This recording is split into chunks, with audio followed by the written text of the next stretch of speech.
अऊज़ु बिल्लाहि मिनश्शैतानिर्रजीम बिस्मिल्लाहिर्रहमानिर्रहीम। अस्सलाम वालेकुम नाज़रीन।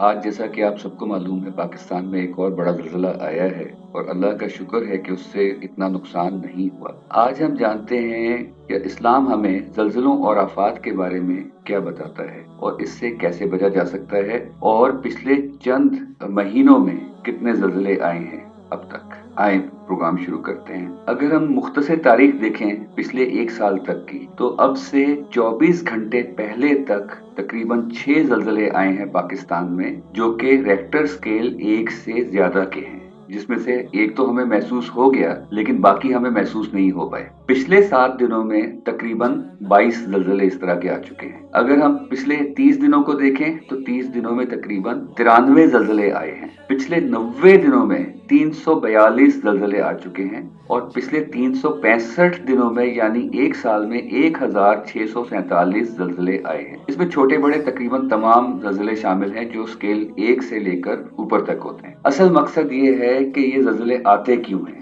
सबसे पहली बात तो ये है कि हुज़ूर पाक सल्लल्लाहु अलैहि वसल्लम को तमाम जहानों के लिए रहमत बनाकर भेजा गया। अगर हम उनके दीन पर अमल पैरा हों और उनके हुक्म के मुताबिक जिंदगी गुजारें तो दुनियावी आफात और आखिरत के अजाब, आखिरत की मुश्किलात, हम उन सबसे बच सकते हैं। अल्लाह ताला ने कुरान पाक में फरमाया है, सूरह अल इंफाल में आयत नंबर 33, और दर हकीकत बात यह है कि अल्लाह की ये शान नहीं कि उन पर अजाब फरमाए, दरान हाल ये कि ए हबीब मुकर्रम आप भी उनमें मौजूद हों, और ना ही अल्लाह ऐसी हालत में उन पर अजाब फरमाने वाला है कि वो उससे मगफरत तलब कर रहे हैं। यानी दो शराइत बताई गई हैं। पहली शर्त तो ये है कि हजूर पाक सल्लल्लाहु अलैहि वसल्लम अगर उम्मत में मौजूद है तो उस उम्मत पर अजाब नहीं आएगा, और ना ही उन लोगों पर अजाब आएगा जो उससे मगफिरत तलब कर रहे हो। अब नाज़रीन, देखा जाए तो कुरान में अल्लाह के जिक्र और इस्तिग़फ़ार, इन दोनों के बारे में बारहा मुख्तलिफ मुकामात पर इसका हुक्म दिया गया है। अल्लाह का जिक्र जो है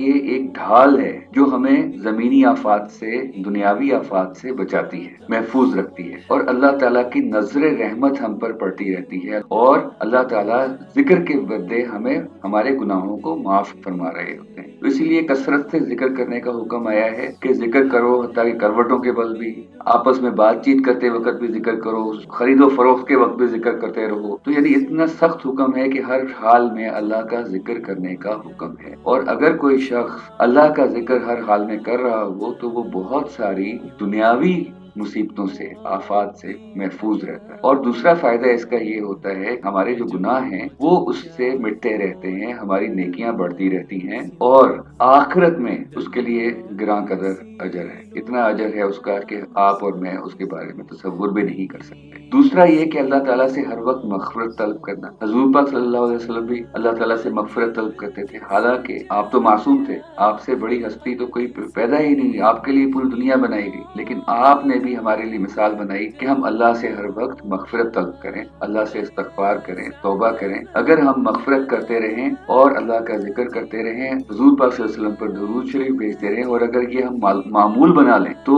इंशाअल्लाह अल्लाह ताला हमें हर तरह की आफत से महफूज रखेगा। हमारा काम ये नहीं है कि हम लोगों को डराएं, हम अपना हाल जानते हैं कि हम क्या कर रहे हैं सारा दिन, और जिस तरह का माहौल है आजकल, हम हमारे बच्चे किन कामों में मशगूल हैं, हम यही करते हैं कि अच्छी से अच्छी तरबियत हो, लेकिन अगर देखा जाए तो हालात इतने अच्छे नहीं हैं। और एक हदीस शरीफ में आपको दिखाना चाहता हूँ कि जिसमें बताया गया है कि अगर उम्मत में ये वाली चीजें आ जाएं तो फिर अल्लाह के अजाब का इंतजार करो। ये आप देख लें, लेकिन मकसद डराना नहीं है, मकसद अल्लाह ताला की रहमत की तरफ बुलाना है। मकसद ये है कि हम जिक्र करें, हर दम हर लम्हे हम अल्लाह का जिक्र करें, अल्लाह के हबीब सल्लल्लाहु अलैहि वसल्लम पर दुरूद भेजें, और इस्तिग़फ़ार, इसको हमें अपना मामूल बना लें। जब हमें ये चीजें होंगी तो हमारी हमारी दुनिया भी संवर जाएगी और हमारी आखिरत भी संवर जाएगी। अल्लाह ताला हमें हर तरह की आफत से महफूज रखे, हमें, हमारे मुल्क को, आलम इस्लाम को हर तरह की आफतों से, अज़ाब से महफूज रखे। आमीन।